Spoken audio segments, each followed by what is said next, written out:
Selamat pagi Bapak Ibu semua, salam kenal, saya Tea Pak. Bapak Ibu, baik, saat pagi hari ini saya akan mulai dengan berdoa, saya akan pimpin dengan iman Kristiani. Mari kita berdoa. Tuhan Yesus Kristus, kami mengucap syukur bahwa pagi hari ini Tuhan boleh memberikan kesempatan yang baik untuk kami boleh berkumpul, boleh mendengarkan sharing dari Pak Yosua dan saling berdiskusi. Kiranya Tuhan berkenan untuk memberkati seluruh perangkat yang kami miliki, memberkati Pak Yosua dan dimanapun kami berada, kiranya semua kegiatan ini boleh berjalan dengan lancar. Kami menyerahkan sesi pagi hari ini ke dalam tangan-Mu. Terima kasih untuk berkat yang luar biasa ini. Amin. Terima kasih Pak Luki. Terima kasih. Baik Bapak Ibu, ini adalah wujud perhatian kami tentang teknologi yang semakin lama itu semakin mewarnai dunia pendidikan, ya. Baik itu di tingkat yang elementary, kemudian di tingkat menengah maupun di tingkat atas. Semua sekarang menggunakan teknologi di dalam pembelajaran. Nah, bagaimana kita menyikapinya penggunaan teknologi ini? Karena sebenarnya teknologi dibuat itu untuk membantu kita, mempermudah hidup kita, dan memperlancar pekerjaan kita. Dan kali ini kita akan ngobrol tentang teknologi artificial intelligence yang marak sedang digandrungkan, bahkan akhir-akhir ini sampai teknologi ini penyediaannya mengalami jam, gitu ya, macet. Seluruh dunia ini macet karena semua orang menggunakan teknologi artificial intelligence yang dinamakan ChatGPT, ya. Itu nanti kita akan bahas itu, bagaimana sikap kita dan bagaimana peran kita terhadap penggunaan teknologi ini, sehingga ini benar-benar memaksimalkan proses pembelajaran dan memaksimalkan kompetensi mahasiswa di tempat kita, bukan justru menghukum mereka, begitu ya, dengan adanya teknologi ini, tetapi justru kita menggunakan semaksimal mungkin teknologi ini untuk membantu mereka dalam belajar. Nah, saya sudah berdiskusi panjang lebar dengan Pak Yosua tentang ini. Kebetulan Pak Yosua juga pengajar di tempat kami di bagian informasi sistem bisnis, gitu ya, di UC, dan Pak Yosua juga sudah menggunakan teknologi ini, jadi nanti akan banyak sharing bagaimana Pak Yosua sebagai seorang pengajar, sebagai seorang guru ini bisa menggunakan teknologi artificial intelligence ini dalam belajar, bahkan memberikan instruksinya kepada mahasiswa. Sebelum kita mulai, saya ingin panggil dulu lah teman-teman yang dari K-12, begitu ya. Bisakah open cam teman-teman yang dari Sekolah Citra Berkat? Yes, Pak Adi. Halo Pak Adi. Bisakah kasih jempol Bapak Ibu, selain di open cam, kasih jempol supaya kami bisa melihat dari Sekolah Citra Berkat. Oke, ya, baik. Terima kasih. Kemudian dari Mitra Kasih Banjarmasin, bisakah kasih jempol? Ya, dan open cam sebentar. Baik, terima kasih. Lalu dari UC, teman-teman UC Makassar, bisakah kasih jempol juga?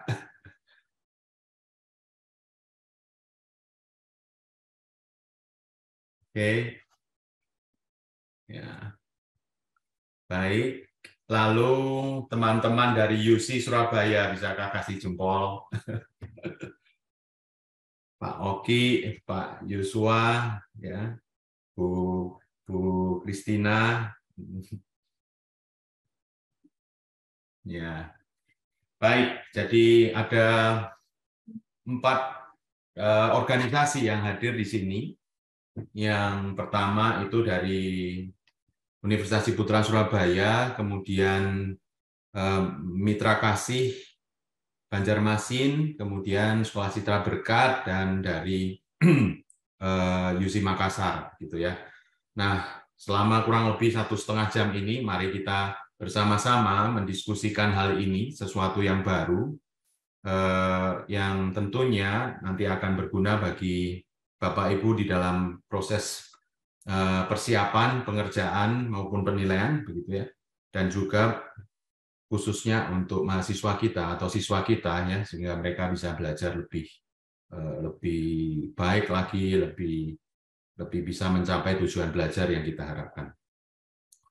Oke, tanpa panjang lebar, kita berikan aplaus yang luar biasa untuk Pak Yosua. Silakan Pak Yosua.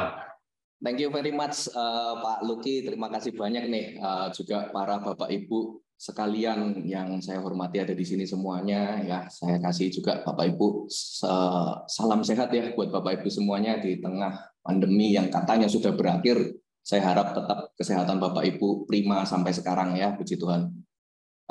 Menyinggung terkait AI mungkin sebelum masuk ke materi Pak Luki, saya mungkin izin Bapak Ibu tadi diajak Pak Luki kasih jempol itu ngeklik tombol reaction atau gimana nih Bapak Ibu yang pakai Zoom ya?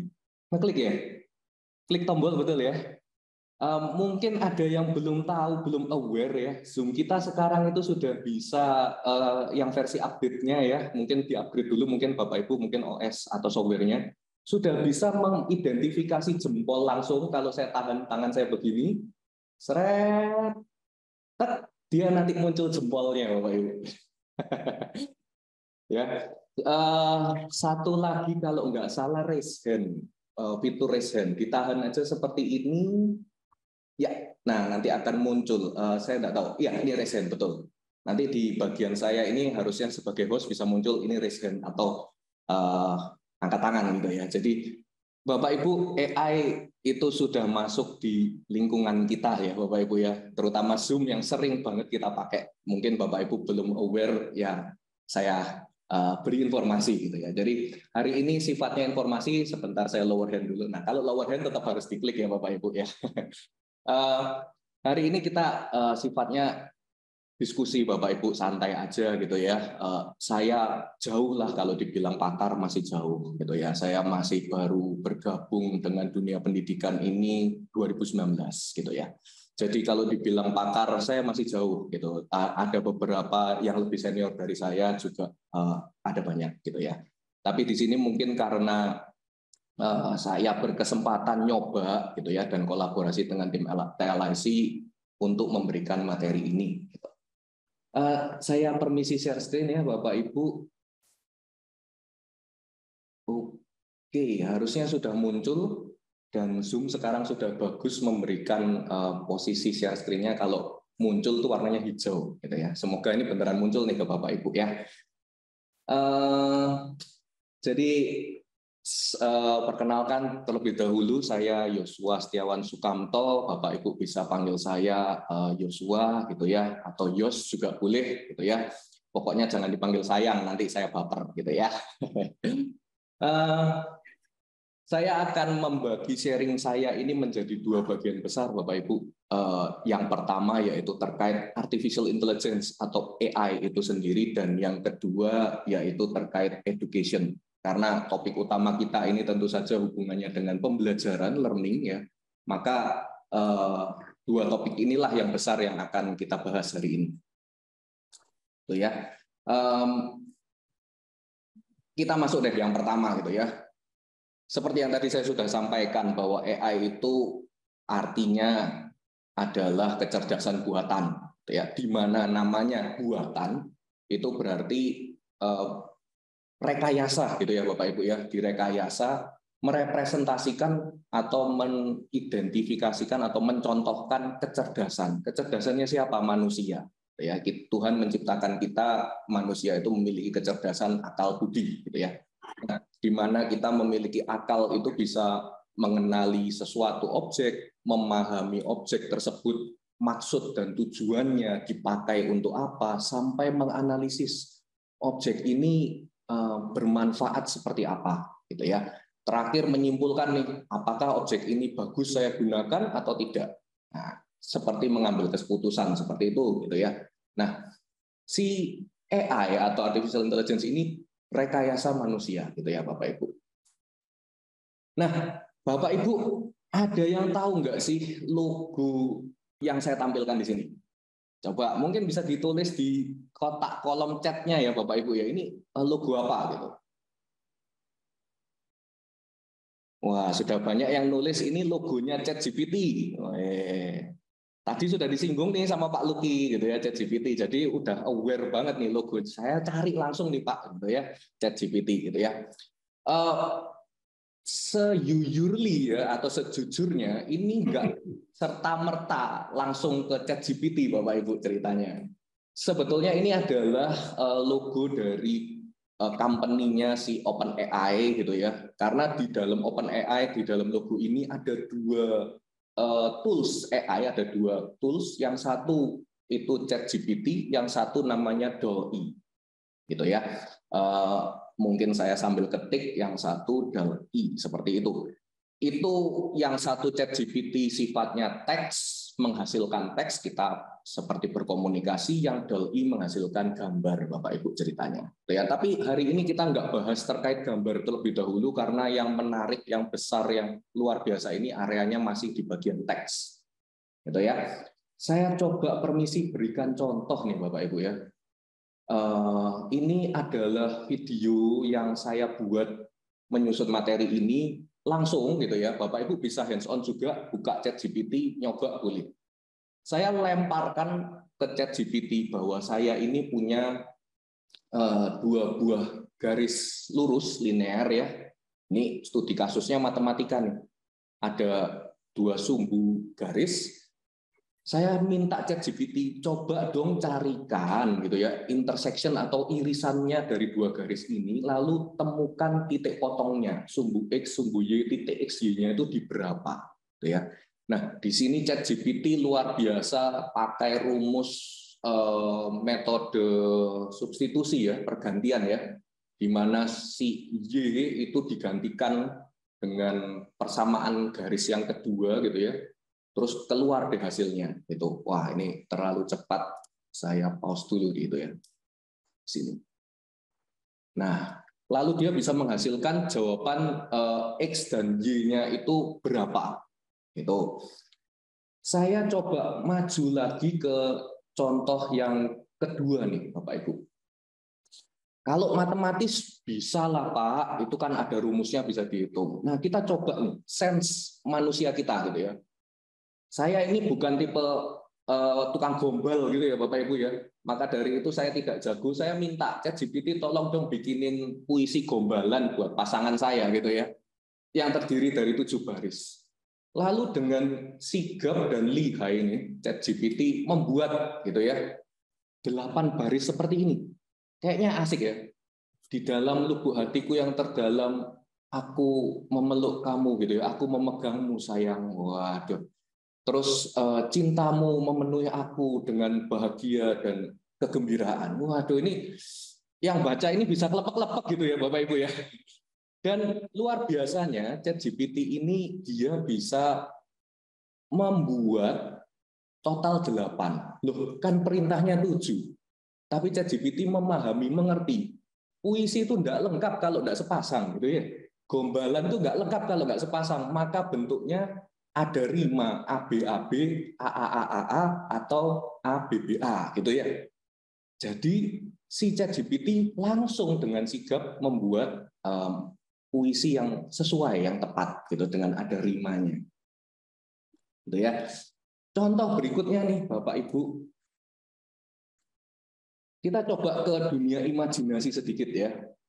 Saya kadang itu bawa topik-topik imajinasi yang lagi ngetren ke contoh kasus di kelas saya gitu ya. Contoh seorang role model Iron Man gitu. Tapi ada juga ternyata mahasiswa atau siswa saya yang nggak ngerti Iron Man itu siapa atau apa itu Iron Man gitu ya, karena nggak ngikuti ceritanya atau ya memang nggak suka, nggak baca komiknya gitu. Maka saya tanya nih ChatGPT, tolong dong ceritain siapa sih itu Iron Man gitu ya. Maka dia bisa menyimpulkan, mengeluarkan intisari dari rangkuman dari beberapa. Dia menyatakan di sini bahwa Iron Man itu sebuah karakter superhero yang muncul waktu dipublikasikan itu pada seri ke-39 dan di tahun 1963. Jadi ChatGPT ini mengambil semua informasi dari berita-berita atau yang ada di luaran di internet, semua sumbernya dia tarik, dan dia membuat sebuah paragraf yang menyimpulkan, yang membuat summary gitu ya, ringkasan tentang Iron Man ini. Bahkan di sini diceritakan dari tokoh karakter turun nih ke dalam adaptasi film yang dibawa ke dalam apa itu namanya, studio filmnya punyanya Marvel Cinema Universe gitu ya. Jadi akan luar biasa banget kalau informasi ini kita gali lebih lanjut gitu. Nah, Bapak Ibu mungkin bisa juga coba-coba ya di ChatGPT sambil saya mungkin cerita-cerita seperti ini. Kalau mau coba-coba boleh silakan gitu ya. Nanti mungkin ada, Pak ini kenapa kok tidak sesuai, bisa dituliskan di meeting chat juga. Jadi kita hari ini santai sifatnya, sharing diskusi seperti itu Bapak Ibu. Contoh yang selanjutnya Bapak Ibu, kalau yang aneh-aneh, imajinasi dari Pak Yosua gitu ya, imajinasi gitu itu, wah itu bisa lah ChatGPT karena ChatGPT itu ngetren gitu ya. Nah, coba yuk kita, katanya mantan presiden kita gitu ya, mendiang presiden kita itu mengatakan jangan lupa sejarah ya. Jangan lupa sejarah, mari kita coba tanya. Tahu nggak sih ChatGPT itu sejarahnya Perang Dunia II dan bagaimana Perang Dunia II itu berakhir? Gitu ya. Nah, ini sengaja saya rekam. Kenapa? Karena server ChatGPT ini luar biasa banyak dipakai orang satu dunia, belum siap infrastrukturnya, jadi kadang-kadang masih ada sesi down. Gitu. Jadi saya coba rekam supaya enak nih interaksinya kita waktu webinar ini. Nah, di sini diceritain sama ChatGPT, Perang Dunia II itu berakhir dengan menyerahnya kekuasaan atau kekuatan si Aksis itu ya, ada gabungan antara Jerman dan Jepang juga gitu ya, dan berakhirnya itu di tahun yang berbeda-beda atau di tanggal yang berbeda. Di sini di area Asia diceritakan berakhirnya itu di sekitar Agustus tanggal 15 1945. Lalu resminya si Jepang itu surrender atau menyerah itu di 2 September, ada surat pernyataannya segala macam dan seterusnya. Di sini diceritakan juga bahwa adanya gabungan dari, kalau kita menyebutnya sekutu gitu ya, tapi kalau bahasa Inggris nulisnya allied powers gitu. Jadi ada gabungan dari sekutu itu melakukan counter gitu ya, serangan balik terhadap mereka yang penjajah-penjajah itu. Jadi ChatGPT pun tahu sejarah, bahkan dia bisa menceritakan bagaimana perang itu berakhir. Dan yang berikutnya ini contoh saya yang cukup sering kita pakai ya. Biasanya kita itu kalau buka, paling sering itu salah satunya adalah Translate gitu ya, Google Translate. Nggak pede, meskipun saya bahasa Inggris suka lumayan lah gitu ya, tapi nggak percaya diri gitu. Jadi perlu bantuan translator semacam itu. Kita coba sih suruh ChatGPT melakukan translasi gitu ya. Saya di sini menuliskan sebuah judul bahwa bahasa Indonesia ini tolong bahasa Inggrisnya apa. Ya, saya tidak mengatakan ini ubah ke bahasa Inggris, tetapi dia sudah dengan fasih memiliki pemikiran, pola pikir, oh ini akan diubah dalam bahasa Inggris, gitu. Ini akan muncul. Nah, dan ini merupakan jawaban yang benar, Bapak Ibu. Ini adalah judul yang saya pakai di tesis saya. Gitu ya. Ini sengaja saya tes apa betul tesis saya itu judulnya nggak ngawur gitu ya. Waktu itu kan masih cupu-cupunya ya Bapak Ibu ya, jadi bikin judul mengarang bahasa Inggrisnya ya, kayaknya ini benar gitu ya. Nah, jadi diverifikasi nih sama ChatGPT judulnya benar. Nah, Terus yang paling utama lagi gitu ya, saya suruh ChatGPT. Ini yang paling ngeri gitu ya, paling ngeri menurut saya. Saya suruh ChatGPT. Saya kan di sistem informasi ya Bapak Ibu, di mana Fakultas Teknologi Informasi ada pemrogramannya. Ini paling ngeri. Tugasnya itu kan biasanya mahasiswa bikin program ya. Nah, salah satu tugasnya adalah melakukan pengecekan apakah sebuah kata itu palindrom. Kata palindrom itu kalau dibaca dari depan dan belakang sama Bapak Ibu. Misalkan kata gitu ya. Kata itu di depan dan di belakang bacanya sama-sama kata, di belakang ini juga kata gitu ya. Misalkan apalagi nih? 1 2 2 1. Nah, itu dibolak-balik juga bacanya dari depan belakang sama. Saya suruh ChatGPT bikinkan program dengan bahasa pemrograman Java untuk melakukan pengecekan apakah ini palindrom atau tidak. Ini durasi videonya cukup panjang, mungkin saya izin skip ya. Nah, ini keluar. Hasilnya ini keluar Bapak Ibu ya. Keluar, bahkan dia menjelaskan. Pertama, kita harus melakukan scanner terhadap teks inputan dari usernya. Habis itu kita panggil perintah pengecekan apakah palindrom, is palindrom dan seterusnya. Dia melakukan penjelasan di balik programnya tersebut, gitu ya. Saya mungkin izin pause, gitu ya. Hasil tersebut langsung saya sambil contoh dan praktek ya Bapak Ibu. Ini biar Bapak Ibu juga tidak ada rekayasa di antara kita ya Bapak Ibu ya. Nah ini mungkin juga sambil nunggu ini loading nih. Nah, wah, ya ini yang tadi saya sebut ya Bapak Ibu, ini loading. Nah, sip, sudah muncul nih.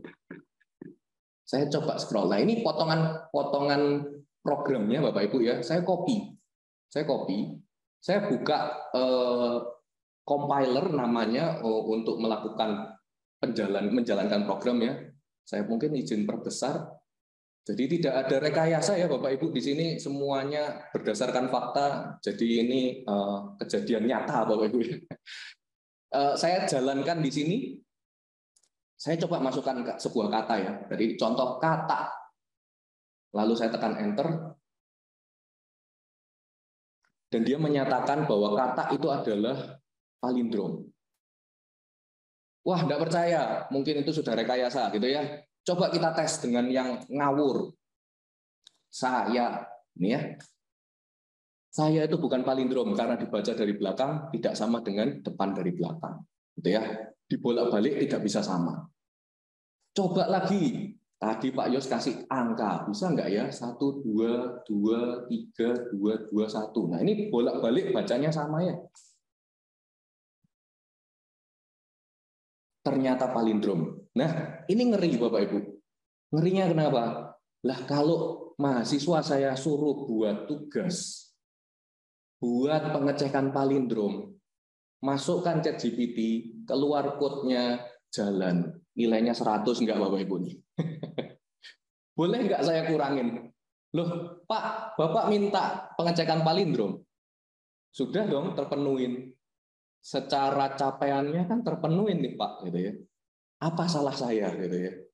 Nah, kita kan nggak boleh mengacu pada peraturan nomor 1, dosen selalu benar, nggak boleh gitu ya. Kita kan nggak bisa gitu. Maka dari itu ini berbahaya dan ngeri, Bapak Ibu. Ngerinya apa? Ini tugas-tugas mahasiswa kalau seperti ini, ya kita bisa bakal kelolosan terus-menerus. Bagaimana kita bisa mengukur kemampuan mahasiswanya? Kalau kayak gini ini kan kita ngukur kemampuan si ChatGPT gitu ya. ChatGPT-nya pinter enggak nih ngerjain soalnya Pak Yos gitu. Nah, saya kembali ke slide saya. Saya share lagi.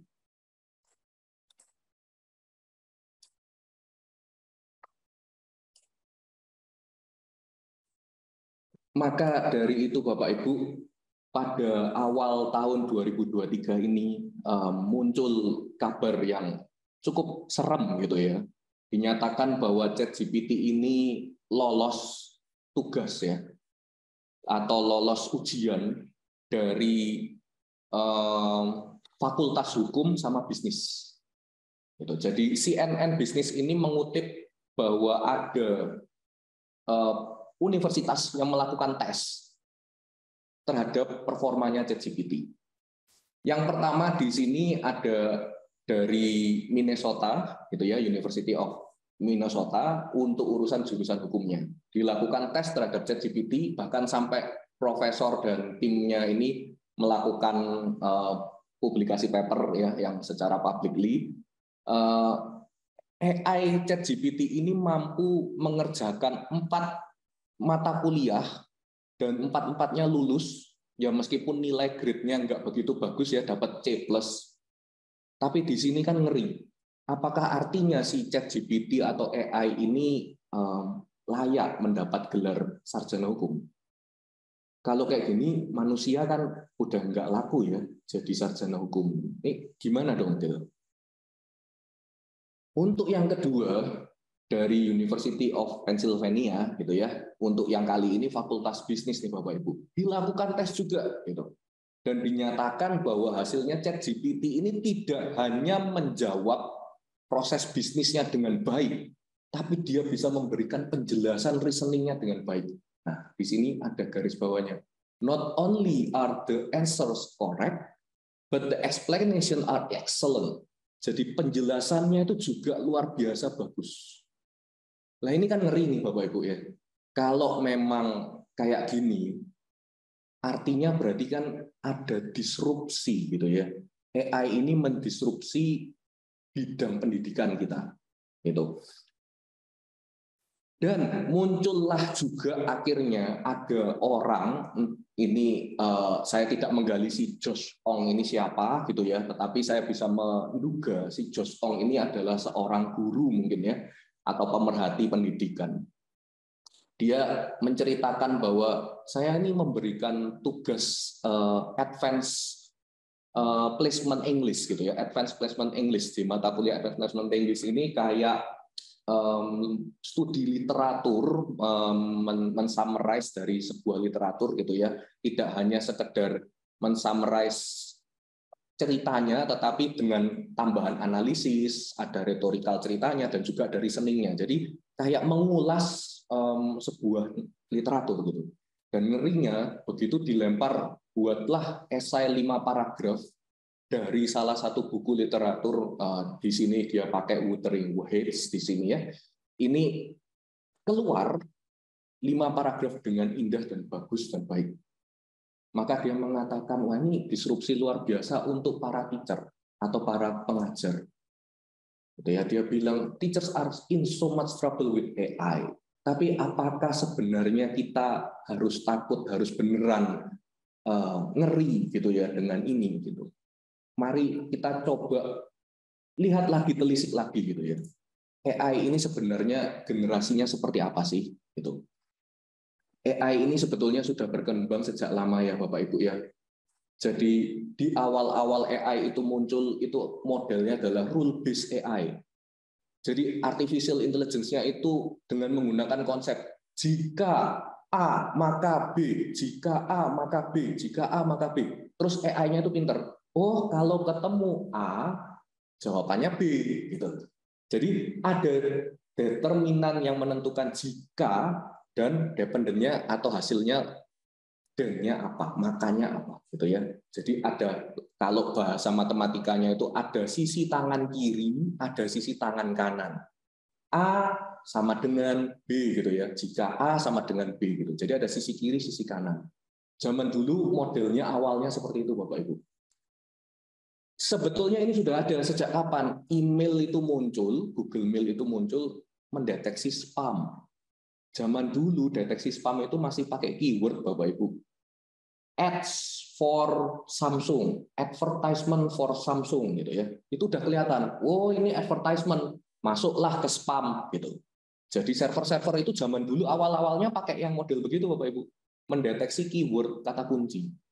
Jika ada kata kunci seperti ini, maka masuknya spam. Terus berkembang nih gitu ya. Berkembang data driven AI.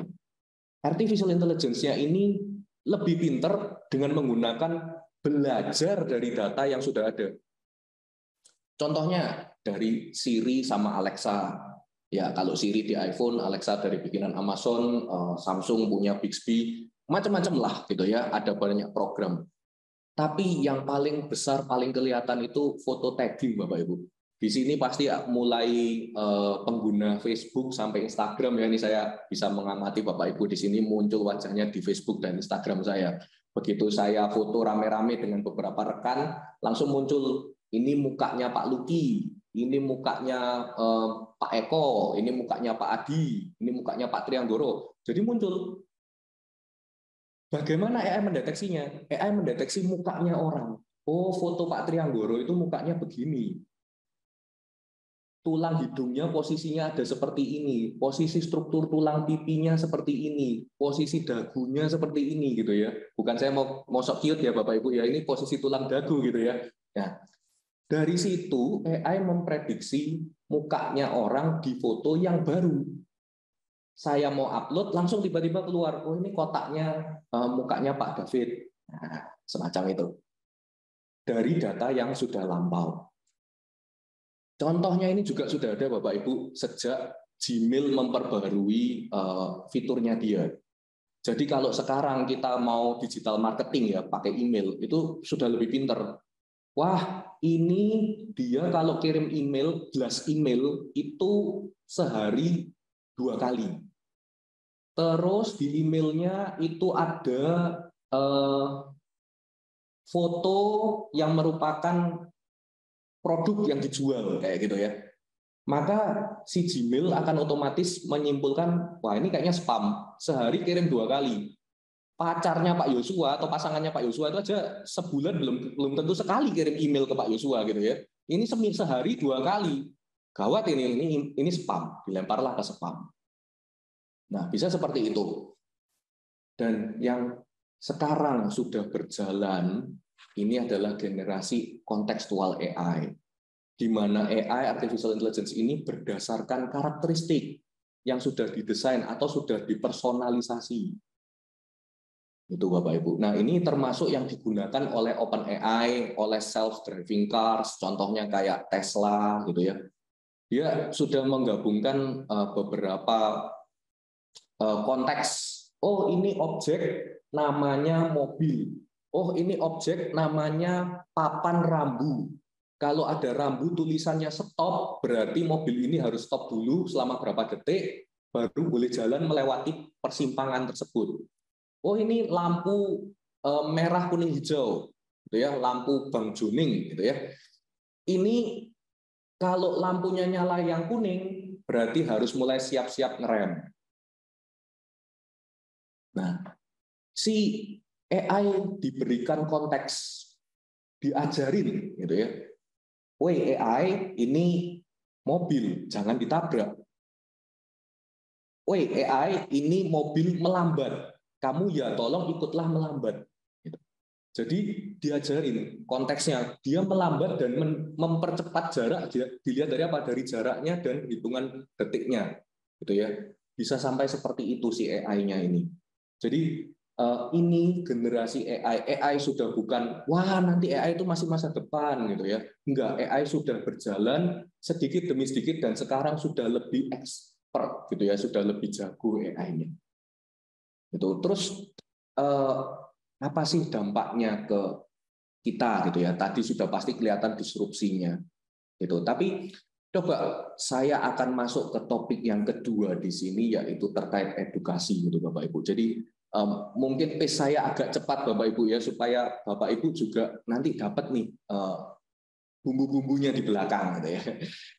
Karena ini yang depan ini sifatnya informasi Bapak Ibu ya. Jadi saya coba sekarang ini masuk ke bagian edukasi. Jadi sebetulnya edukasi itu fundamentalnya apa sih Bapak Ibu? Edukasi itu kan secara tidak langsung itu kita mau mengajak siswa atau murid menti kita itu untuk belajar terkait menjawab 5W1H. Apa, siapa, kapan, di mana, mengapa, dan juga bagaimana. Secara tidak langsung ini paling dasar untuk menjawab ke kepentingannya edukasi. Anak waktu lahir selalu tanya, Mah, itu siapa? Gitu kan? Kalau enggak, mah, ini apa? Mah, ini bagaimana kok bisa ceritanya ada pizza ini bagaimana bikinnya? Bahkan pertanyaan yang kadang bikin jengkel dan bikin pusing orang tua, mah adik bayi itulah keluarnya datangnya dari mana gitu ya. Itu kadang kan bikin bikin juga kita bingung ya mau jawab kapan ini gimana gitu ya. Anak masih belum waktunya gitu ya. Jadi 5W1H inilah yang esensi pentingnya di dunia pendidikan, Bapak Ibu. Maksudnya yang paling dasar kita itu untuk mengarahkan mereka paham terkait 5W1H itu menjawab dari berbagai sisi. Nah, dari 5W1H ini, yang what, who, jadi apa, siapa, kapan, dan di mana, ini bentuknya itu kan informasi fakta yang secara boleh kita bilang ini nggak bisa diganggu gugat gitu ya. Kapan Indonesia merdeka? Ya udah nggak bisa diganggu gugat 1945. Nggak mungkin dong kita geser 1950, nggak mungkin. Kapan Pak Yosua lahir? 1990. Nggak mungkin saya geser ke 1989, nggak mungkin gitu. Apalagi tanggal berapa? Tanggal 10 gitu. Saya geser tanggal 9, nggak mungkin juga. Saya majuin tanggal 10, apalagi nggak mungkin. Gitu ya. Nah, jadi 4 ini itu modelnya fakta. Yang mana fakta ini ya modelnya ya tidak bisa kita poles lebih lanjut, tapi masih bisa kita gunakan untuk melatih pemahaman atau pendidikan. Kenapa? Ini akan menjadi batu lompatan untuk menjawab dua yang di bawah. Why dan how. Bagaimana tadi contoh bayi itu lahir gitu ya. Oh, bayi itu lahir dari proses pembuahan antara sel sperma dengan sel telur gitu ya. Lalu bertanya dong, apa itu sel sperma? Mundur. Jadi tanyanya ke apa itu sel sperma? Oh, apa itu sel telur? Siapa yang punya sel sperma? Siapa yang punya sel telur? Kapan proses pembuahan itu terjadi? Di mana letaknya itu pembuahan terjadi? Itu akan menjawab mengapa bayi itu bisa disebut lahir, ya. Terus bagaimana bayi itu dilahirkan? Oh, prosesnya seperti ini. Nah, maka akan dikenal dengan dua pendekatan approach learning, yaitu ada surface approach learning dan deep approach. Surface approach learning itu modelnya menerima gitu ya fakta-fakta atau ide-ide yang baru. Tetapi ya sudah sekedar fakta tersebut, ya udah berhenti. Siapa sih yang punya sel sperma? Oh, kaum Adam, kaum pria gitu ya. Ya udah berhenti gitu aja. Tapi kalau kita turun ke yang deep approach gitu ya, deep approach itu lebih dalam, kita coba telusuri lagi. Siapa ini? Terus siapa yang sel sperma itu tadi, siapa yang prosesnya itu bagaimana gitu ya, maksudnya siapa itu si cowok itu bagaimana kok bisa sama si cewek gitu ya, itu bisa keluar masuknya ke nanti ke deep. Jadi kalau cuma fakta, oh si sel telur, ya udah diem gitu doang, sama sel sperma udah diem gitu doang, ya tidak ada hubungannya. Tapi begitu kita punya fakta-fakta, terus kita susun jadi satu, kita siapkan itu menjadi ide yang baru gitu ya. Kita link gitu, kita hubungkan gitu. Nah, kita coba gitu ya Bapak Ibu, kita coba supaya Bapak Ibu bisa lebih mungkin memahami gitu ya, atau mungkin lebih ini. Kalau ada saya seperti ini Bapak Ibu ya, hitunglah luas dari lantai 5 ini ya, di SIFT Collapse Space UC Main Building lantai 5. Nah, kalau kayak gini Bapak Ibu, ini masuknya surface atau deep learning Bapak Ibu. Mungkin bisa ditulis di kolom chat ya Bapak Ibu ya, ini surface atau deep nih.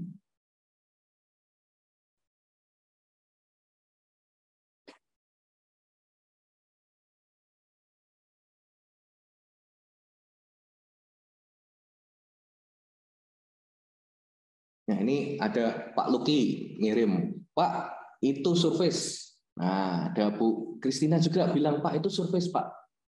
Kenapa nih? Boleh nggak nih Pak Luki ceritain, kenapa kok disebut surface learning nih Pak Luki?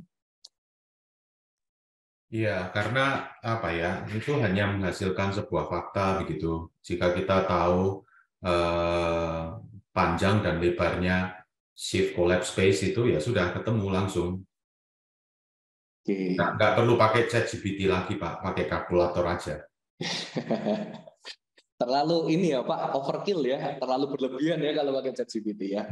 Nah, betul nih, kalau cuman sekedar menghitung luas ya pakai ini pendekatan surface Pak. Hanya kulit luarnya saja. Kalau tahu kulit luarnya ya udah berhenti, udah. Terus ngapain gitu ya.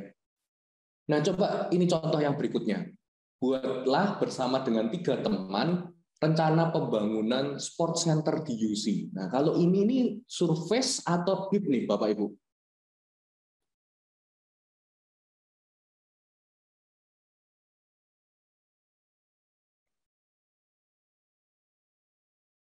Coba Pak David Sundoro mungkin Pak. Wah, saya udah lama nih enggak interaksi sama Pak David nih. Ini surface atau BIP nih Jadi Pak? nembak saya. Oh, saya kalau jawabnya kayak gini nih somewhere in between, Pak. Somewhere in between. Nah, kenapa nih Pak? Ya, karena tergantung rencananya nanti sedetail apa, Pak. Sebenarnya itu sih. Jadi tergantung rencananya sedetail apa. Kalau memang dia nanti akan buatnya detail sampai ke material, desain, atau bahkan mungkin sampai ke ini ya, apa namanya, detail materialnya juga, penjadwalannya, maka itu akan jadi deep. Tapi kalau hanya sekedar sketching mungkin, ya itu masih belum, Pak. Oke. Itu dari saya. Itu dari saya. Siap. Thank you, Pak. Thank you Pak David. Mungkin saya bisa ajak teman-teman di sini Bapak Ibu ya, mungkin bisa nggak ini ya, nggak perlu takut ini benar salah enggak. Yang disampaikan Pak David benar, ada benarnya. Kalau sampai turun level detail itu bakal masuk ke deep Pak. Karena mendesain, menyusun materialnya, persiapannya apa, lalu sport center di UC ini lokasinya di mana, apakah indoor, outdoor, semacam itu ya. Nah, tetapi tadi disampaikan agak di tengah-tengah sih. Bisa surface kalau hanya sekedar sketsa. Nah, kalau sampai berhenti di sketsa, betul surface. Tetapi kalau kita bisa coba tarik ke mahasiswa, tugasnya adalah berikan sketsa dengan hitungan paling tidak yang sederhana dulu ya, mungkin tergantung semester berapa ya. Kalau semester ini gambarnya dulu, ada ukurannya, temboknya, tebelnya seberapa, itu kan digambar ya di blueprint denah rumah gitu ya. Terus panjangnya berapa dan sebagainya. Jangan sampai nih pintu lebarnya cuma 50 cm gitu ya. Nanti yang gendut kayak saya nggak bisa masuk gitu. Jadi ya ada surface-nya tetapi juga kita coba dorong sedikit ke deep supaya mereka menganalisis gimana caranya mendesain dengan baik dan tepat gitu ya. Ada contoh lagi. Nah, ini ceritakan legenda Sangkuriang. Nah, gimana nih Bapak Ibu? Kalau legenda Sangkuriang ini disuruh ceritakan gitu ya. Ini termasuk surface atau deep nih Bapak Ibu? Bisa dituliskan di chat box Bapak Ibu atau bisa raise hand. Ada Mr. Dion menyampaikan itu surface. Wah, sudah kerasa ya bahwa ini masih sisi kulit Pak, hanya menceritakan saja.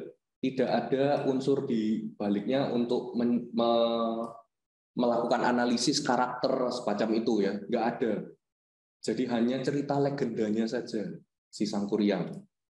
Nah, kalau lebih turun lagi sebagai mahasiswa FTO, buatlah program diet untuk Pak Yosua. Nah, ini surface atau deep nih?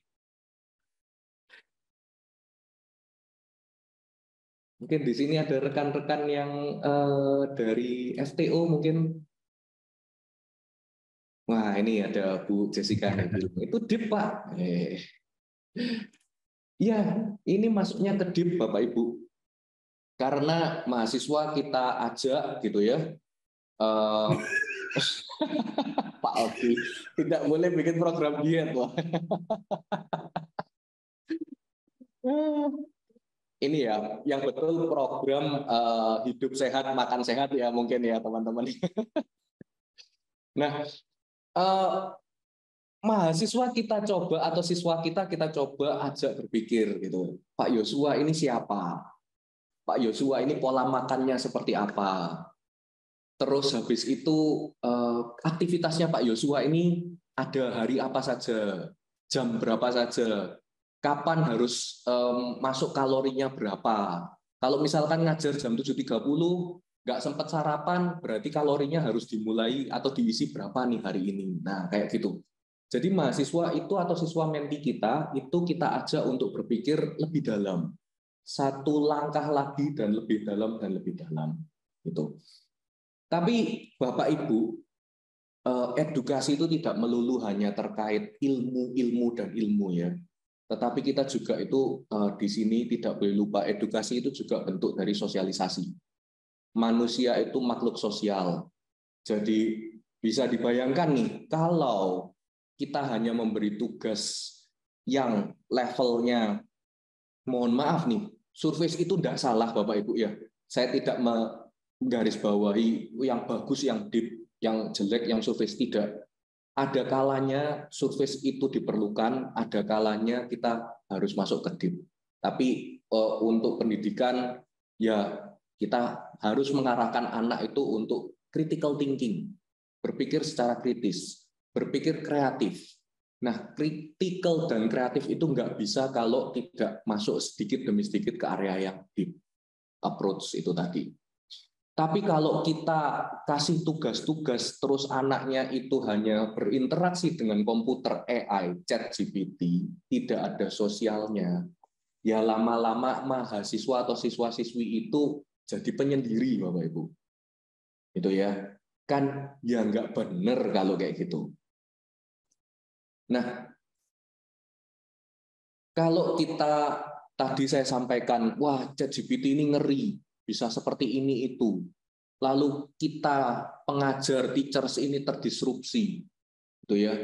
Kemampuannya hebat dan kita bisa tergusur nih, gitu ya, tersingkirkan. Ada nggak sih cara menangkalnya, gitu ya? Sebetulnya ada Bapak Ibu. Kalau mau Bapak Ibu cari, gitu ya, Bapak Ibu bisa cari di Google atau mungkin cari di ChatGPT ya, yaitu AI Content Detector. Ini keywordnya. Saya sudah tulis di kolom chat, Bapak Ibu bisa cari, gitu ya. Bisa dicoba juga itu hasil jawabannya si ChatGPT dilemparkan ke AI. Dengan begitu AI lawan AI ya Bapak Ibu ya. Nah terus kita ini ngajar AI atau kita ini ngajar siswa. Nah kalau kita terus-menerus terjebak dalam pemikiran seperti ini, gimana cara menangkalnya, gimana cara ini? Ini sama aja nggak ada habisnya. Polisi sama maling, pinter-pinteran gitu ya. Pinter mana nih polisi sama maling? Ada yang bilang jargonnya, wah selalu maling itu satu tahap lalu di depan gitu ya. Satu step ahead itu maling itu. Jadi mesti polisi ketinggalan. Ada jargon seperti itu ya Bapak Ibu ya. Ya bagi saya itu make sense, wajar. Kenapa? Ya karena maling itu mau bertindak ya, pasti dia sudah membuat rencana. Ya, jadi dia sudah membuat contingency plan-nya pasti gitu. Maka wajar lah kalau dibilang wah polisi kalah satu step gitu. Terus apakah kita pengajar ini mau dalam pace gitu ya, dalam tahap kejar-kejaran terus gitu antara polisi dan maling, wah pinter-pinteran gitu ya, saling mengcounter seperti itu. Apakah kita mau kayak gitu? Kalau saya sih saran jangan ya Bapak Ibu ya. Kita ini sudah ada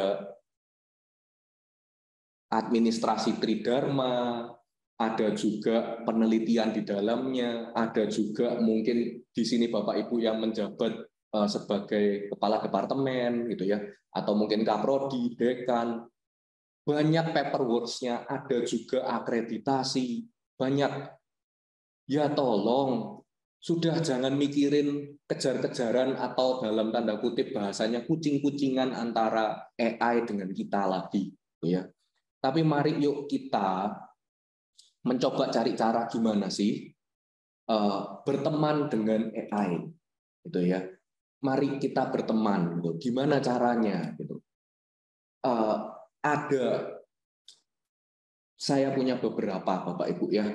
Yang pertama, kita coba yuk pahami, kita ini kan pengajar ya, dosen, guru, semuanya mengajar. Tentu kita yang mendesain mata kuliah, mata pelajaran kita. Nah, sebagai desainer mata kuliah, apa sih yang Bapak Ibu kerjakan? Coba sebelum memulai semester gitu ya. Wah, saya semester depan mengajar mata kuliah matematika. Gitu. Apa sih yang Bapak Ibu siapkan? Tentu pastinya itu mempersiapkan materi, gitu ya. Mempersiapkan, wah selama 16 minggu saya ngapain, gitu ya. Nah, daripada kita tadi musuhan sama ChatGPT, ya ayo kita pegang setir, terus kita setir AI-nya untuk bantuin kita. Caranya gimana? Ayo kita minta AI-nya bantuin bikin silabus, gitu ya. Nah, di sini Bapak Ibu saat membuka tampilan ChatGPT ini memberikan contoh example-nya. Ada beberapa prompt pertanyaan yang bagus di situ ya example-nya, dan nanti dia akan jawab. Dia juga melakukan list, ada kemampuan capability-nya. Tapi dia juga memberikan yang namanya limitasi, Bapak Ibu. Bahwa ChatGPT ini menyatakan saya atau ChatGPT-nya itu bisa saja memberikan informasi yang salah, tidak tepat, bias atau ngawur instruksinya. Dan pengetahuan atau informasi rekap datanya ChatGPT itu masih saat ini terbatas. Ya meskipun udah besar banyak banget itu, bahkan sampai sejarah perang dunia sudah ada gitu ya. Tapi ada limitasinya. Nah, kita tadi kan desainer nih mata kuliah. Mari kita coba gitu ya. Saya di sini memberikan contoh mendesain. Kita coba setir nih si ChatGPT. Oke ya, kita pahami. Berikan informasi yang cukup detail untuk memberikan personalisasi kepada ChatGPT-nya. Saya perintahkan, wahai ChatGPT, kamu adalah seorang dosen, ya. Wahai kamu ini adalah seorang dosen yang ada di departemennya sistem informasi dengan pengalaman 5 tahun. Tolong buatkan silabus untuk mata kuliah data warehousing. Kebetulan nih Bapak Ibu ya, ini mungkin disclaimer dulu ya, mungkin ada Pak Adi, mungkin ada dekan saya juga Pak Tri yang nonton, ini disclaimer dulu nih. Saya buat ini untuk membantu saya kemarin semester ini berjalan untuk melihat outline topik yang lagi ngetren saat ini, atau mungkinkah ada pergeseran topik sejak saya belajar dari 2009-2008 waktu saya S1 belajar terkait data warehousing. Apakah mungkin ada pergeseran? Nah, di sini saya juga menambahkan informasi instruksinya. Buat silabus untuk 16 minggu, outcome pembelajarannya adalah mahasiswa atau student itu mampu melakukan implementasi data warehousing untuk mempersiapkan dataset yang lebih baik untuk analisis, gitu ya. Dataset yang siap dipakai untuk analisis. Dan di sini ChatGPT akan menggali informasi terkait semua data warehouse, terus dibuatin silabusnya. Jawaban dari ChatGPT kalau Bapak Ibu coba gitu ya, ini mungkin berbeda dengan punya saya. Mungkin loh, Pak saya coba, tapi nggak muncul course description. Tidak ada penjelasan mata kuliah course description-nya, nggak ada. Bisa Bapak Ibu gitu ya.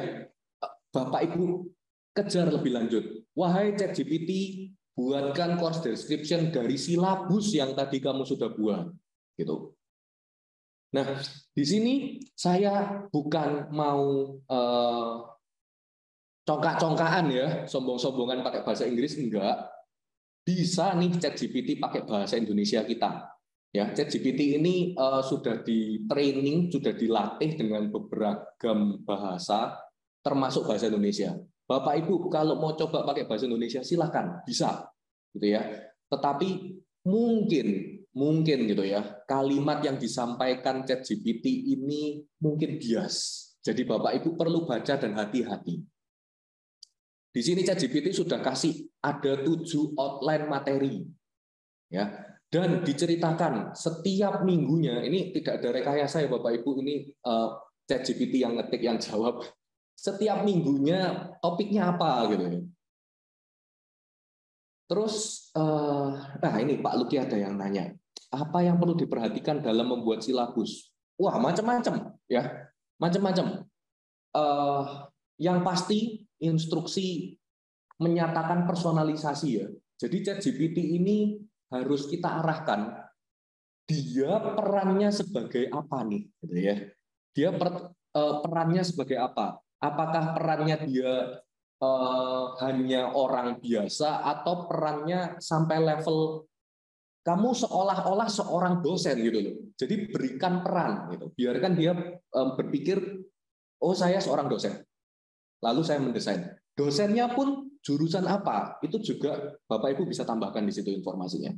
Semakin cukup lengkap gitu ya. Kalau terlalu detail juga lama-lama saya sendiri Pak yang bikin gitu ya. Tetapi semakin ada lengkap datanya, si ChatGPT bisa menjawab dengan lebih fokus gitu Bapak Ibu. Itu ceritanya ya. Jadi mungkin menjawab pertanyaannya Pak Luki ya, apa yang perlu diperhatikan? Kalau saya di sini bikin minta silabus, kasih batasan juga. Silabusnya berapa pertemuan? Misal nih, mungkin ada Bapak Ibu di sini yang menyambi kerjaan sebagai guru les. Guru les itu kan ada yang musim gitu ya. Wah ini cuma pertemuan 4 minggu pertemuannya, maksudnya 4 kali pertemuan aja udah berhenti lesnya atau materinya cuma segini, memberikan workshop lah gitu ya. Bisa dibatasi sampai 4 minggu itu apa nih yang dibatasin gitu ya, apa yang dimuat kontennya gitu, yang dibuat sama si ChatGPT gitu. Nah, si ChatGPT ini saya enggak suruh ya, di awal tuh saya enggak suruh, tolong dong asesmennya, poinnya, gradingnya berapa, saya enggak suruh, tapi ternyata dia sudah mengeluarkan juga. Gitu ya. Nah, saya nggak suka dengan referensi asesmennya ChatGPT karena di sini dia hanya memikirkan secara objektif general ya. Oh, homework sekian persen, tugas eksamnya sekian persen. Saya nggak mau. Saya mau mata kuliah saya ini ada 4 capaian, subcapaian gitu ya. Masing-masing subcapaiannya apa? Saya ceritain. Masing-masing subcapaiannya saya ceritain. Terus saya minta, tolong buatin grading sistemnya dari subcapaian tersebut. Dan dia akan membuatkan, Bapak Ibu. Dengan demikian kan Bapak Ibu sudah sedikit lepas ya beban di pundak ya. Bikin outline silabus 1 semester nih. Aduh, baru selesai minggu 16, ngumpulin nilai.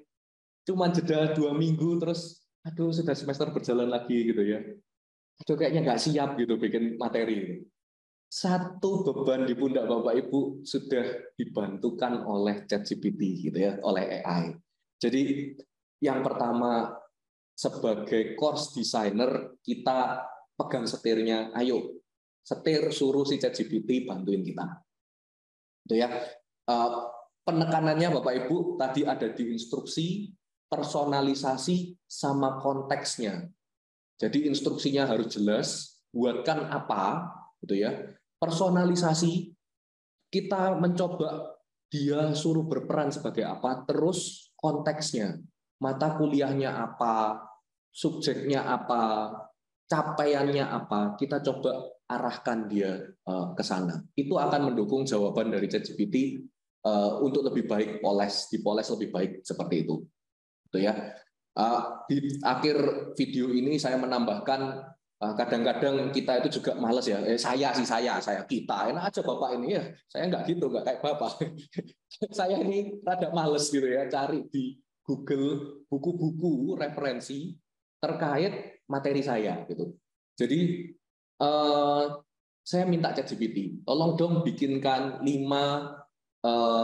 relevant books yang cocok untuk mata kuliah tadi, data warehouse tadi, gitu ya. Tapi Bapak Ibu juga harus hati-hati loh.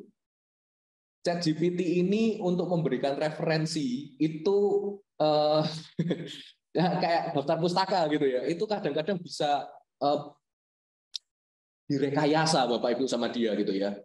Dia bisa kayak nulis sebuah paper, bahkan ada judulnya, ada nama profesor penulisnya, tapi begitu kita cari paper tersebut di internet, papernya nggak ada. Jadi ChatGPT bisa merekayasa jawaban Bapak Ibu ya. Perlu hati-hati.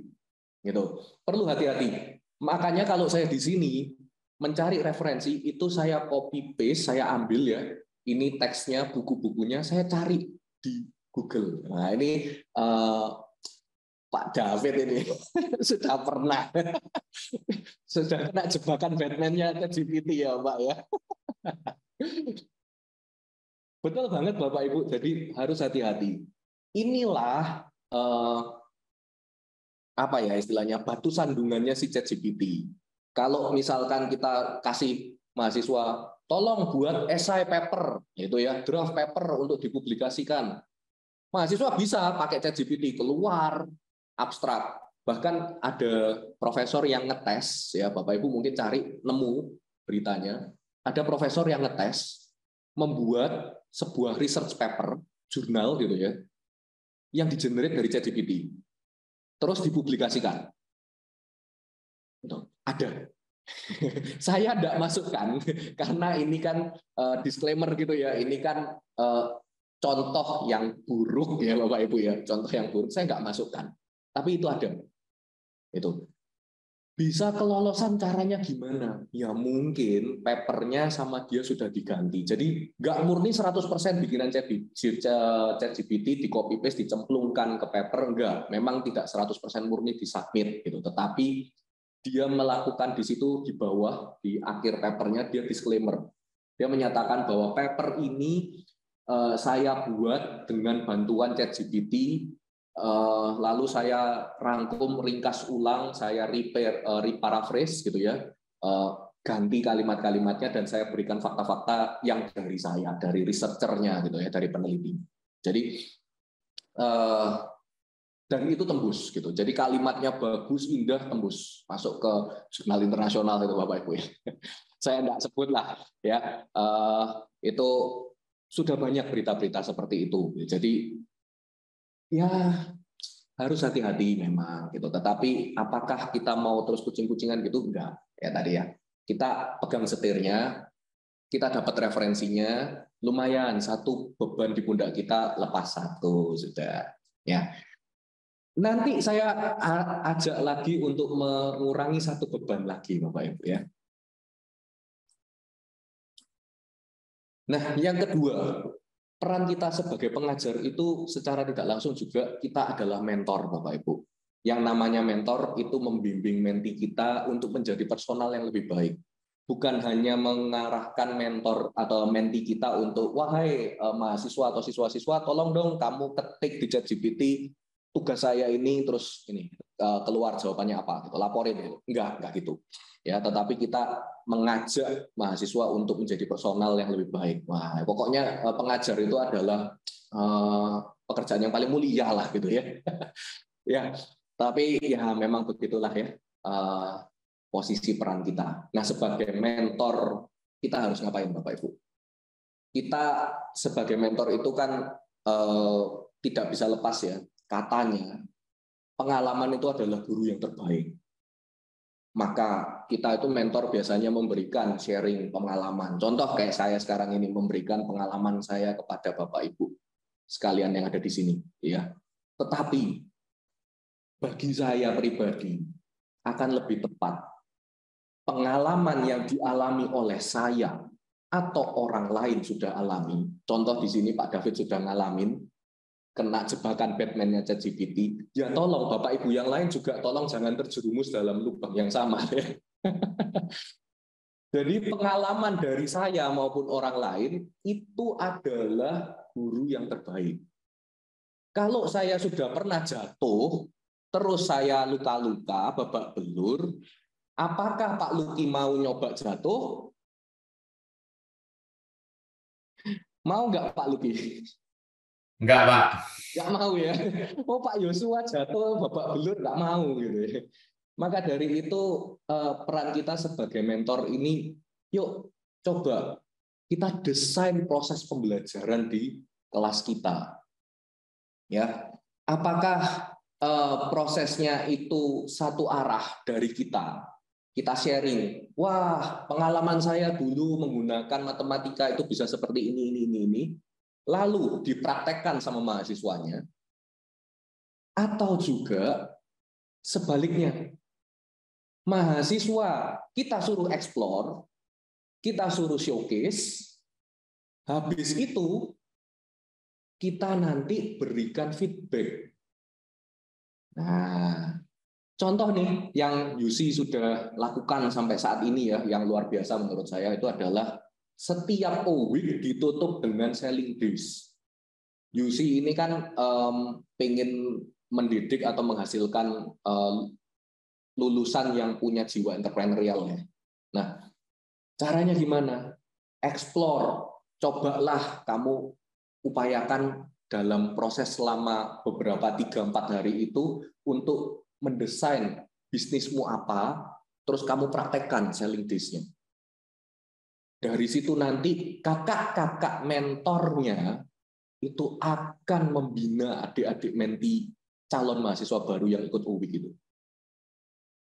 Jadi bisa dari mentor memberikan langsung, ngajarin, memberikan experience, cerita experience-nya, bisa juga dibalik. Mereka alamin dulu, terus kita ikut mengarahkan. Itu ya. Nah, coba saya tampilkan nih learning activities yang paling umum ada yang biasa dipakai gitu ya. Kita coba yuk desain aktivitas pembelajaran bukan yang paling benar, tetapi yang paling cocok, Bapak Ibu. Ya, most suitable, paling cocok. Katanya pasangan yang ganteng, yang cakep, itu kalah sama yang cocok sama yang nyaman. Ya. Nah, di sini ada contoh, di sini ada diskusi, ada debat. Kalau levelnya atau aktivitasnya kita rancang dengan diskusi, wah tentu saja bisa masuk ke deep learning, tentu saja, gitu ya. Mahasiswa bisa berdiskusi, tanya jawab, mengeluarkan ide opininya berdasarkan fakta yang sudah dia kumpulkan, tentu saja itu bisa. Tetapi akan lebih asik Bapak Ibu. Kenapa? Karena kalau diajak diskusi, contoh nih, kayak tadi nih, sorry ya Bapak Ibu ya. Di sini ada yang pernah ini, pada diem.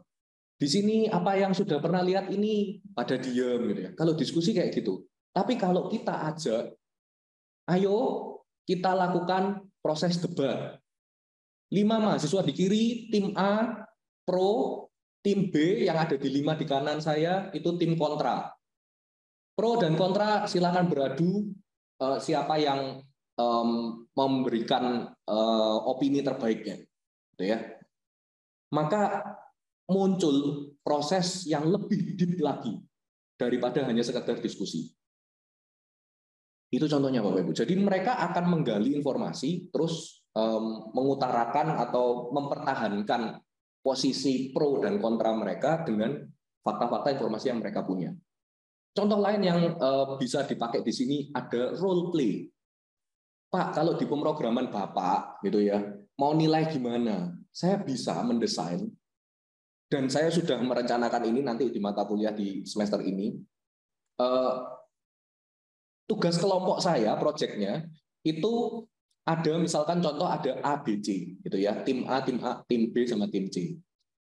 Tim A itu akan menjadi jurinya tim B akan menjadi jurinya tim C, dan tim C akan menjadi jurinya tim A, dan akan berganti seperti itu.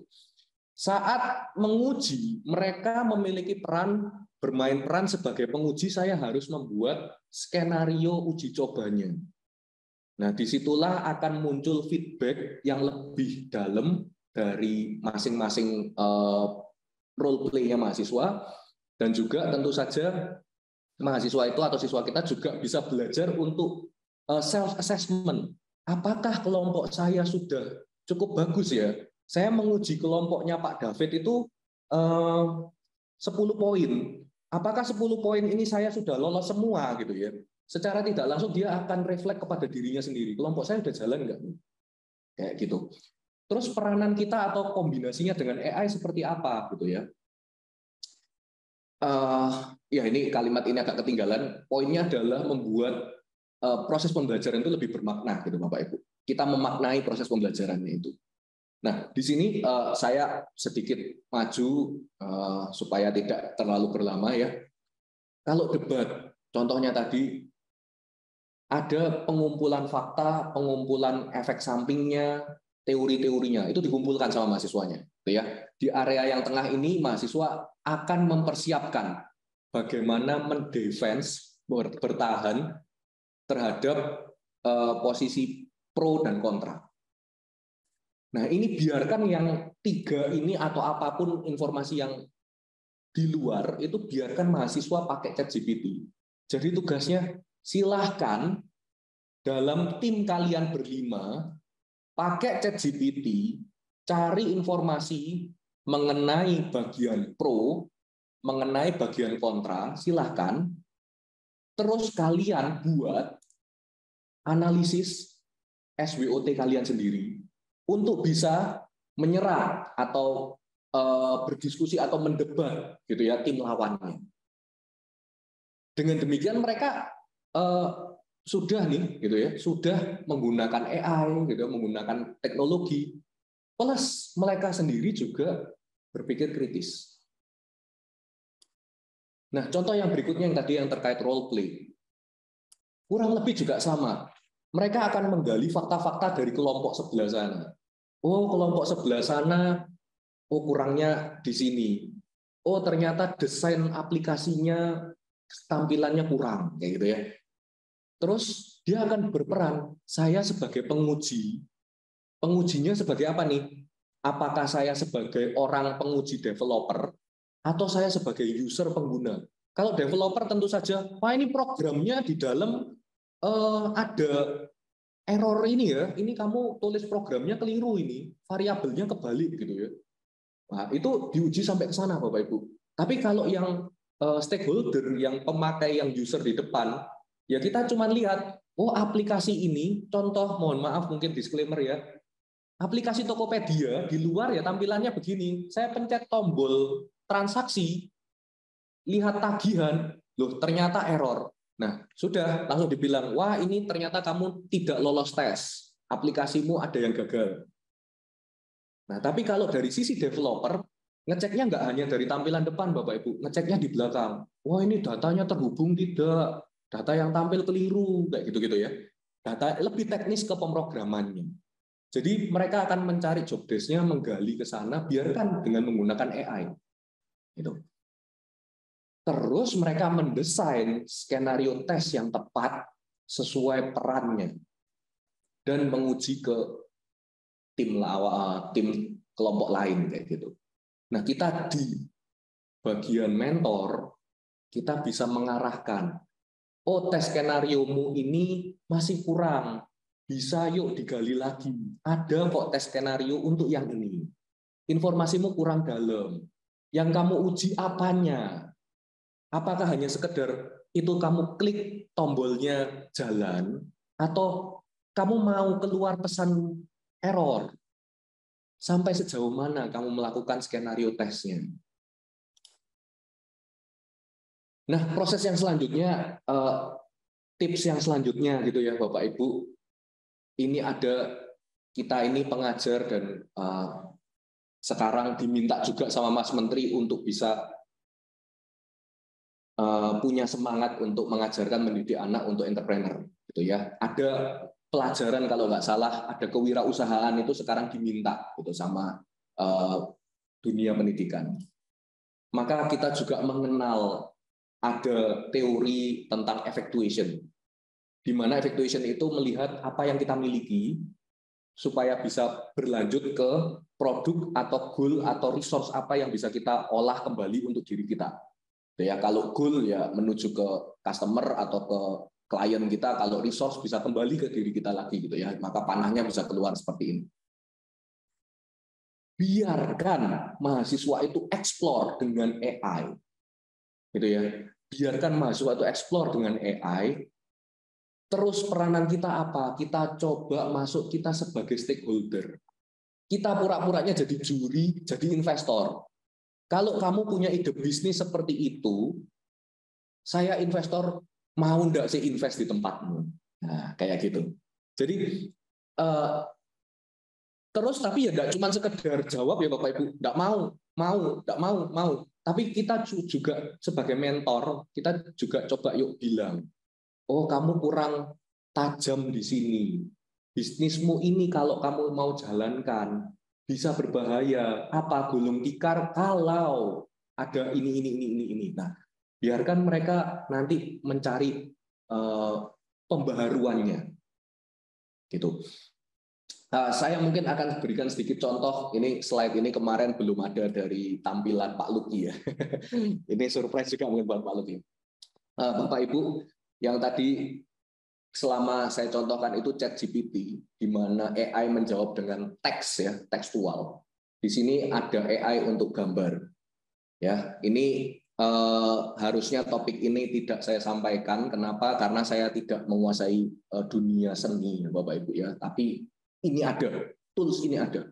Dan saya mau kaitkan ini ke dalam jiwa entrepreneurnya atau semangat entrepreneur. Tools ini disebut Midjourney, Bapak Ibu, di mana kita bisa menuliskan prompt di atas ini, buatkan WhatsApp DP itu gambar profil picture-nya gitu ya, untuk IT engineer yang muda, motivated, decent, terus ada berbau dengan dunia internet, optics, dengan 5G, pokoknya yang modern istilahnya gitu ya, real dan futuristik. Maka si Midjourney ini akan memberikan 4 gambar ini, Bapak Ibu. 4 gambar ini kita pilih 1, 2, atau 3. Kalau kita suka dengan versi 1, tetapi kita nggak kepingin gambar tersebut, kita bisa pakai yang V1. Semacam kita jempol, kita like gitu ya. Nanti si Midjourney akan mengenerate gambar baru dengan style dari V1 ini. V1 yang kiri atas gitu ya.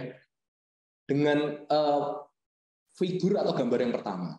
Yang lain dipakai apa lagi Bapak Ibu? Buatkan logo untuk isian atau gambarnya ada makanan dimsum, terus ada produk name gitu ya. Ada pulaunya, keluar logo seperti ini untuk makanan dimsum. Ini Bapak Ibu bisa bayangkan ini dimsum yang mangkoknya dimsumnya gitu ya. Saya bisa kepikir nih, kalau ini produk yang kanan ini, gambar yang kanan ini dipakai, bisa dijual loh Bapak Ibu gitu ya. Kerjasama sama perusahaan piring gitu ya, jual piring dengan gambar ini. Lumayan kan jadi cuan ya. Dan contoh lain ada seperti ini. Jadi kalau sudah dimasukkan tour guide flyer, buatkan gitu ya. Pilih dari yang ini versi keempat yang dipilih. Lalu dia suka dengan yang pertama di sini, dia minta upscale. U ini upscale, V ini version. Upscale diperbesar. Saya mau goal-nya yang ini. Maka akan dimunculkan dengan image yang lebih besar. Karena ini image ini kalau diklik akan bentuknya kecil gitu ya. Mungkin saya langsung tunjukkan Bapak Ibu. Ini sebetulnya bukan area saya, bukan ranah saya ya Bapak Ibu ya. Nah, ini Bapak Ibu Midjourney.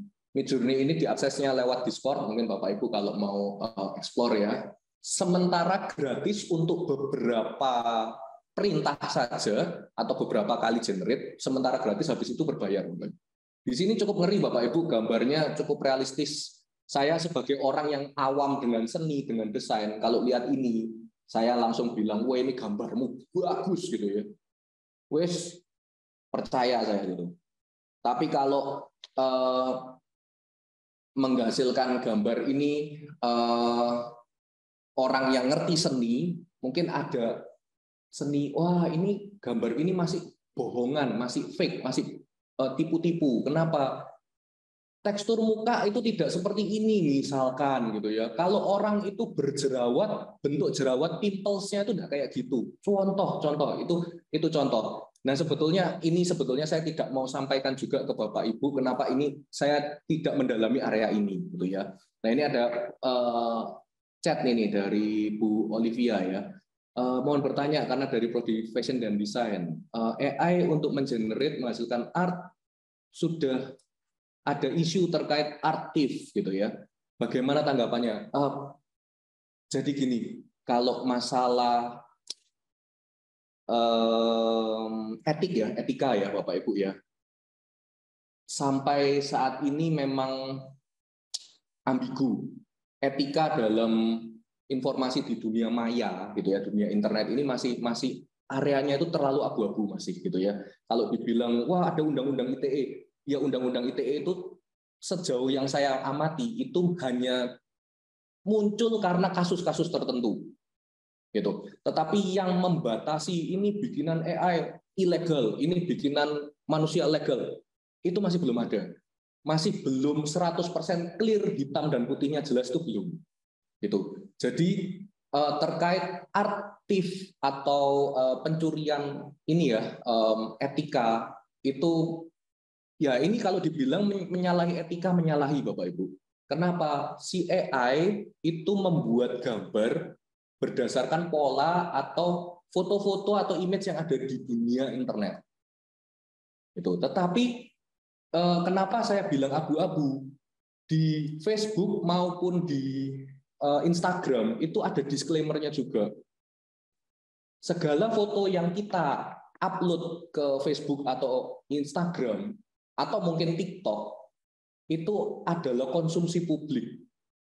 Namanya konsumsi publik ya berarti publik boleh lihat, bisa saja copy paste, bisa saja capture dari HP-nya ya, screen capture terus dimasukkan untuk menjadi impostor gitu ya, menjadi penipu bisa. Kapan hari sempat Pak Tri itu memberikan informasi di grup SIFT, ada orang ngaku-ngaku menjadi Pak Tri, Pak Tri Anggoro ya, di WhatsApp, terus habis itu mengkontak beberapa orang yang entah bagaimana bisa dapat juga kontaknya, ternyata rekanannya Pak Tri gitu. Sampai akhirnya rekanan Pak Tri itu mengkonfirmasi ke Pak Tri, apakah ini benar kamu gitu ya? Kok nomornya baru, tapi fotonya pakai foto kamu nih Pak Tri gitu. Tapi ternyata fotonya foto yang lama waktu Pak Tri masih sedang studi gitu. Jadi terkait etika betul itu menyalahi aturan sebetulnya. Tetapi ini area abu-abu. Kenapa? Masih belum keluar larangan garis kerasnya. Jeder ini dilarang kayak gitu. Nah makanya saya tidak berani sebetulnya memberikan materi ini yang terkait gambar karena saya belum mendalami terkait etika ini ya. Gitu Bapak Ibu. Jadi terkait etika pencurian gambar, pencurian kreativitas hak cipta itu saya belum mendalami. Tetapi kembali perlu kita tahu, kita sadar gambar kalau sudah masuk area publik ya konsumsinya publik. Gitu. Jadi abu-abu. Saya tidak berani memberikan tanggapan yang pro atau kontra ya Bu Olivia. Saya mungkin masih bias tapi ya ini pengalaman dari saya gitu. Nah, saya masuk lagi yang terakhir, Bapak Ibu. Kita ini pengajar, tentu saja kita ini juga yang melakukan ujian atau mengeksaminasi, gitu ya. Kita yang melakukan tes, kita yang memverifikasi pertumbuhan dari menti kita atau murid kita. Maka dari itu, biar mahasiswa atau menti kita eksplor, pada akhirnya kita juga perlu melakukan jurinya. Kita yang menjadi jurinya. Caranya gimana? Kita buat dengan rubrik yang sesuai. Biarkan mereka eksplor, tapi rubrik yang kita nilai itu mungkin berdasarkan hasil kemampuan debat mereka. Mungkin juga berdasarkan hasil pola pikir role playing mereka sebagai juri penguji software tester atau aplikasi testernya. Dengan demikian kan kita bisa memahami, oh anak ini ngerti. Kalau aplikasi yang indah, itu ya tolong. Kalau error, muncul kotaknya. Mohon maaf, program sedang error. Bukan yang kalau kita pencet terus tiba-tiba blep, loh kok mati gitu ya. Bukan. Nah, dari situ kita bisa ngajak atau memberikan pemahaman gitu ya, bahwa oh ternyata program yang bagus seperti ini. Gitu. Nah, yang saya lakukan bersama mahasiswa kayak kemarin, ada mahasiswa chat saya tanya, Pak Yosua, apakah tabel kerabat dari seorang staf itu merupakan entitas yang kuat gitu. Terus saya tanya balik, entitas yang kuat itu deskripsinya seperti apa, ceritanya seperti apa? Oh, kalau dia ada atau tidak ada di sistem itu berpengaruh, Pak. Kalau dia tidak ada maka sistemnya nggak jalan. Oke, apakah kerabat dari staf itu perlu di dalam sebuah perusahaan? Perusahaan yang jalankan stafnya ya Bapak Ibu ya. Apakah kerabatnya perlu gitu? Oh, perlu tapi hanya untuk mencatat tunjangan. Nah, berarti kan dia nempel nih gitu ya. Gandol atau bergantung kepada si staf. Apakah dia menjadi entitas yang kuat? Ya tidak Pak harusnya. Nah, kamu sudah tahu harusnya itu tidak. Jawabannya betul, memang dia bukan entitas yang kuat, tapi kamu sudah bisa menjawab itu sendiri. Jadi kita sebagai pengajar, kita yang mencoba menggiring, melakukan verifikasi. Ini loh, yang benar kayak gini. Itu. Nah, Bapak Ibu hadirin sekalian yang ada di sini gitu ya. Mari kita coba bayangkan, kita ini sebagai pengajar di era AI ini gitu ya. Apa sih kesiapan kita gitu ya. Tadi saya sudah sampaikan beberapa tips-tips untuk bisa bersama dengan AI, kita pegang kemudi, kita setir AI gitu ya. Kita bahkan menyuruh mahasiswa, ayo kamu gantian pegang setir. Kamu setir AI-nya supaya kita sama-sama menuju nih ke kota tujuan kita. Gitu ya. Nah, kita sebagai course designer, sebagai mentor, sebagai entrepreneurial teacher, dan juga sebagai examiner, ini apa yang perlu kita siapkan? Apakah kita mau menganggap AI ini sebagai disrupsi buat kita di dunia edukasi? Atau malah kita manfaatkan AI ini? Gitu ya. Atau maukah kita ini sebagai mastermind behind the AI steering wheel ini? Itu ya Bapak Ibu ya, supaya kita bisa menyetir AI mencapai goal yang lebih mantap dan lebih efisien gitu Bapak Ibu. Dan jangan lupa ya Bapak Ibu, kita juga perlu bagaimana menghargai, mengapresiasi apa yang sudah mahasiswa itu capai. Dengan saya menyampaikan itu, mahasiswanya dengan senang hati dia bilang, wah ternyata saya udah ngerti ya Pak database gitu ya. Itu padahal baru minggu kedua, minggu ketiga, di mana mahasiswanya itu, oh ternyata gini ya Pak, bener ya, oh ternyata saya bisa. Gitu. Jadi tidak hanya appreciation itu di akhir semester dengan nilai jeder kamu dapat A- gitu ya, tetapi di tengah-tengah proses pembelajaran kita bisa memberikan encourage kepada mahasiswa juga bahwa kamu ini loh sudah mencapai anak tangga kesekian, kamu ini capable, gitu. Termasuk juga kita Bapak Ibu ya, hargailah diri kita sebagai pengajar. Wah ternyata selama saya mengajar sekian tahun lamanya, mari kita coba lihat, wah ternyata banyak nih kisah sukses di anak didik saya, ya. Jadi coba kita juga mengingat gitu ya, merefleksikan. Nah, supaya kelak anak didik yang baru yang di dunia AI ini juga sukses, kita juga harus berproses, Bapak Ibu. Gitu. Mungkin sharing saya sampai di sini. Sekedar formalitas juga ya, saya tampilkan referensi saya dapat gitu Bapak Ibu sekalian untuk menyusun slide saya di sini. Sekian mungkin Pak Luki, halo, masih bangun Pak Luki? Masih, thank you so much Pak. Mari Bapak Ibu kita berikan aplaus yang meriah untuk Pak Yos. Thank you so much Pak.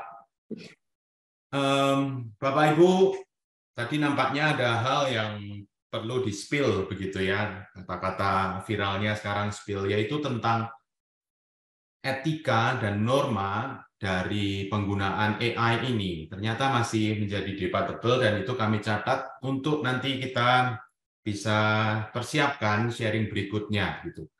Jadi ini akan berseri, nanti kita akan coba siapkan tentang hal itu dari teman-teman dari DSARC AIRC ini yang bergelut di dunia teknologi ini sangat luar biasa. Nanti kami minta bantuan dari teman-teman dari sana untuk kita bisa sharingkan.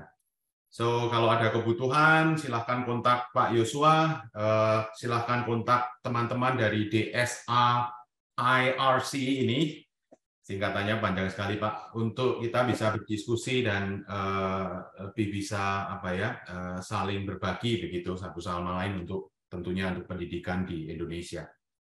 Baik, Bapak Ibu, terima kasih sekali lagi untuk waktunya. Tepat jam 12:02 kita akhiri pertemuan kita. Sampai jumpa di pertemuan yang akan datang. Terima kasih Bapak Ibu, selamat siang. Terima kasih Pak Yosua. Terima kasih Pak Yosua, Pak Luki juga, teman-teman DLIV. Pak Yosua. Thank you. Thank you semuanya. Ya Pak. Terima kasih Bapak Ibu. Sama-sama. Pak Adi, thank you Pak Adi. Thank you Pak Luki. Mr. Dion, thank you. Ini memunculkan banyak pertanyaan Pak. Keren ya Pak, keren ya. Keren. Ya. Kaitannya dengan yang pendidikan dasar sih. Kalau yang high education mungkin ini, tapi untuk yang pendidikan dasar untuk katakanlah untuk usia SD seperti apa gitu. Jadi tadi saya mencatat banyak hal. Nanti kalau ada kesempatan Pak Luki. Monggo Pak, monggo. Jadi di SD itu ya jangan menghafal lagi Pak, sudah. Itu aduh ya susah kalau. Tidak apa-apa Pak Luki, tapi menghafalnya lebih ke arah konsep yang fundamental mungkin ya. Bisa dikaitkan dengan studi kasus. Oh kalau ada studi kasus kayak gini, menurut teori ini itu tidak boleh. Nah, baiknya gimana gitu. Si anak juga bisa mendesain. Oh warna ini sama ini nabrak, nggak kelihatan itu tulisannya gitu ya. Maka bisa terproses memikirkan ide baru. Bagusnya warna apa kayak gitu. Jadi tadi saya sempat berpikir itu Pak Luki bagaimana melatih ketangguhan. Betul. Jadi dengan mengikuti proses itu bagaimana ketangguhannya bisa juga kita uji gitu. Jadi untuk ini salah satunya ya. Yang lainnya juga bagaimana mengembangkan karakter-karakter yang lainnya gitu. Jadi kalau tadi kan lebih banyak informasi atau knowledge ya yang disajikan gitu untuk mendapatkan itu, dan juga keterampilan analisa. Tapi mungkin kalau anak pendidikan dasar SD awal-awal sama itu perlu lebih dalam lagi nanti bagaimana cara mendrive-nya itu. Mungkin bisa dengan pola Pak Adi. Jadi mereka memahami sesuatu atau mengenal biar mancep gitu ya, biar pakem di bayangan mereka adalah ternyata yang seperti ini pakai pola kayak begini gitu. Jadi bisa juga dengan pola ternyata yang warna-warna kuning itu bisa diidentifikasikan sebagai tong sampah, karena kan identik biasanya kalau warna-warna kuning, bak-bak yang warna kuning itu biasanya tong sampah. Kalau yang bak warna biru itu biasanya dipakai warna untuk air, bak air semacam itu. Jadi ada mengenal polanya ke sana nanti, atau mungkin ini ternyata adalah hewan-hewan yang amfibi gitu, atau hewan-hewan yang katakan unggas atau mamalia kayak gitu, mengenal pola gitu mungkin. Pak banyak sih. Mantap Pak Yos, thank you. Terima Tunggu kasih sesi berikutnya. Karena ini menarik, mungkin usulannya jamnya mungkin agak sore mungkin Pak Yus ya, supaya guru-guru bisa join. Betul. Kalau baik Bu Siska. sayang banget nih gitu ya. Jadi kalau bisa waktunya agak-agak sore sedikit ya Pak Adi ya, biar guru-guru bisa ikut semua. Iya, eman gitu ya. Jadi iya ini jam-jam mengajar sih. Jadi kemarin waktu saya sharekan ya begitu. Waduh kok tabrakan semua ya. Ya udah coba nanti kita. Iya benar. Oke, sampai ketemu lagi. Pak Luki bisa dibagikan Pak Luki. Siap. Ya. Ya. Oke, terima kasih. Terima kasih. Thank you. Terima kasih Pak semuanya. Suti. Sampai Selamat jumpa. siang. Sehat selalu Salam untuk semuanya. teman-teman Banjar, Bu, Pak Adi. Thank you. Siap, Ya, siap Pak Pak. Luki, sehat selalu Ya. Pak Yuswa. Sampai Yuk. jumpa. Terima Di kasih, sesi Bu. berikutnya. Saya izin Iya. ya. Izin Pak.